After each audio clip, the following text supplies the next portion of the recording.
Who are the players Scott keeps drafting? Find out next on Fantasy Baseball Today Express.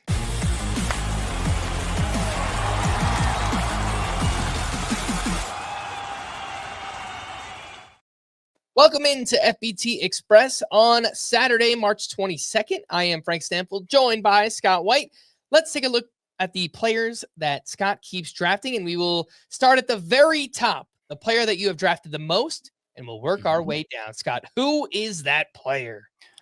All right, so these are the 11 leagues that I'm playing out.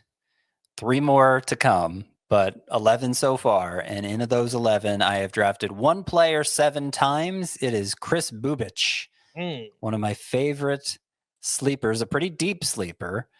267 ERA, 102 WHIP, 11.2 K per 9 in relief last year. Moving back to a starting role, has a much improved arsenal from when we remember him as a starter, and I think it'll translate well to this return to the. So I've been drafting a lot of Kris Bubic. I have 2 players that I've drafted on 6 of those 11 teams: Jurickson Profar and Nick Martinez. So let's start with Martinez first. He is a relief pitcher eligible starting pitcher like Bubic, so that makes him attractive in points leagues. And then for Roto, a whip standout. He certainly was last year with greatly improved control. The Reds obviously bought into it hard, giving him a qualifying offer this offseason, which he accepted. So he's making $21 million this year. And if they buy into it, I'm buying into it too. So I like getting Nick Martinez outside the top 300 to bolster my whip. As for Jurickson Profar, I thought he was undervalued to begin with. He started to climb a bit once he signed with the Braves, and it looked like he was going to bat high in the lineup for him. And then there was that wrist injury that scared people away. He returned to the lineup here on Thursday, 2 for 4 with a hard hit double. Looks like he'll be ready to go. I'm glad I took advantage of the even further discounted discount for a player who was an elite outfielder. I understand we're skeptical of the repeat season for Profar, but as late as he's going even now, it's not like there are a ton of safe options there. So I'm particularly in 5 outfielder leagues and then 3 outfielder leagues, points leagues. His skill set's well suited for that. So I wind up drafting Jurickson Profar a lot. The NFBC ADP over the past week, Jurickson Profar 182.3 as the 44th outfielder off the board. Nick Martinez at 313.1. A name that goes much higher in head-to-head points leagues because he does have that RP eligibility, but he should. And he is a name that you can target if you are looking for a sparp in that format. All right, Scott, let's keep working our way down. You just left off with Profar and Nick Martinez. Who else is on a lot of your teams? All right, I'll start with the 5 shares for Brandon Nimmo and Cody Bradford. Bradford, all those 5 happened before he suffered the elbow injury. I liked him as a whip standout. It doesn't sound like this is going to be a serious absence for him. He's going to miss some time for sure, maybe like a quarter of the season. But if I do have IL spots, more than 2, let's say, I'm going to try and keep Cody Bradford stashed away during that time because I still think he has a chance to be impactful this year. And then there's Brandon Nimmo, very similar situation to Jurickson Profar, where I thought he was undervalued to begin with. Some health issues this spring caused people to shy away from him more, but he's back and he looks like he's going to be ready to go. And he's generally a top 20, top 15 outfielder, 5 category potential. Great in both formats, I feel like, especially points. So I got a lot of shares of Nimmo. A few players I have 4 shares of: Ozzie Albies, Dylan Cruz, Justin Steele, Calvin Fauché, Sean Murphy, Mike Clevenger, and Andy Pajes. So very mixed bag there. Let's start with Fauché and Clevenger because I can kind of tie them together. They are sketchy closers on bad teams, but they're front runners on those bad teams, clear front runners. And this is the sort of leagues I have them in are deep rotisserie leagues where everybody with a chance of getting saves or even approaching saves is drafted. and there's always a high demand for newcomers on the waiver wire. So I want saves, obviously. I just hate paying the premium for them. So I tend to invest in this sort of closer a lot, and just hope it works out. Sometimes it does, sometimes it doesn't. But the investment isn't very big, especially for Clevenger. He's, even in those very deep leagues, somebody you can get at the end of the draft, basically, people not buying into him at all.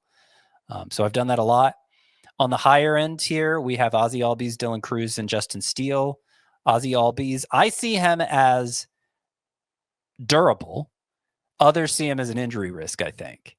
And the disagreement there is because it's broken bones that have sidelined him 2 of the last 3 years.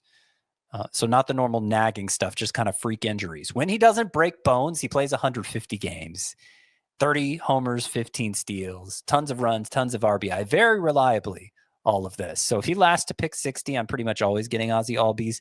Dylan Cruz, I've come to see as having, for all the upside, the talk is usually the upside, high-end prospect, getting a chance to shine. I think there's not as much downside as you think. I think he's a high floor upside play because the plate discipline is so good and he's so prolific of a base stealer. We saw that during his time in the majors last year. I think even if he hits like 240 with 15 homers, he's still going to be close to must start, batting second for the Nationals, because of what all the other numbers are going to look like. I love Justin Steele. I think he's been a great bargain this whole time. The stat line, like he was basically as good last year, just looking at ERA, WHIP, K per 9, as 2 years ago when he was contending for the Cy Young Award. He didn't win as many games and he missed some time with injury. So I don't think people look at it the same way, but just the top level numbers for Steele, virtually identical. And I think he's been slept on this whole time.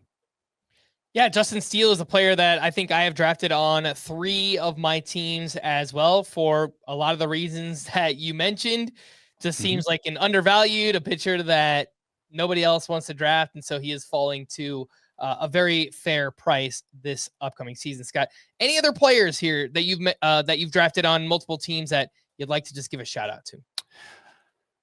So I mentioned Andy Pages as one with 4 shares, and I did want to highlight him because even now that we know he's the Dodgers center fielder, like they've played regular season games with him in center, and people are still just ignoring him in drafts. A sophomore with a lot of power potential could break through in his second season, especially since he's in the Dodgers lineup. Like this just seems like clear jackpot potential to me, and you can get him as a reserve outfielder in a deep roto league. I tend to do that a lot.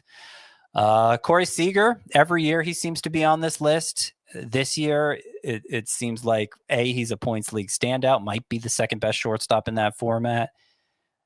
Others have a claim, but he might be. And then in roto, he's like the perfect pick in round 3 or 4 if you need to catch up in batting average. Jack Flaherty tends to be undervalued. I found people just not buying into his breakout season. But what encourages me is the team responsible for that breakout, the Tigers. They're the ones who got him on the free agent market. So they believe as strongly as any team. And I think they can make it happen again. Isaac Paredes, I have 3 shares of him.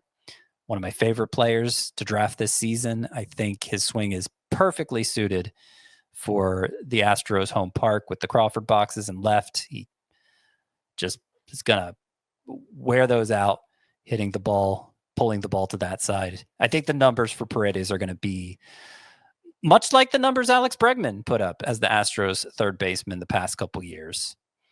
Some really low-end targets. David Hamilton, who's had a great spring, stole 3 more bases Thursday. It's up to 8. This is a guy who, even if he's just a super utility player, probably going to approach 40 steals, and there's a chance he's the starting second baseman. And then Chris Bassett, who I'm getting very late, wasn't good last year, obviously. I think people think he's getting old. But it was mostly because he was walking too many guys. It was out of character. It wasn't like a stuff issue, though. Previous 3 years, Bassett averaged 14 wins, 3.41 ERA, 113 WHIP, 8.5 K per 9. If he bounces back to that, it's going to be a coup there, getting him at the end of those really deep drafts. All right, again, those are the players that Scott keeps on drafting, and thank you, because that was one of the easiest podcasts I ever did. For more extensive fantasy baseball coverage, listen to our full-length podcast, Fantasy Baseball Today, on Spotify, Apple Podcasts, or anywhere else podcasts are found. Thanks for listening to Fantasy Baseball Today Express, and we will be back again next week. Bye-bye.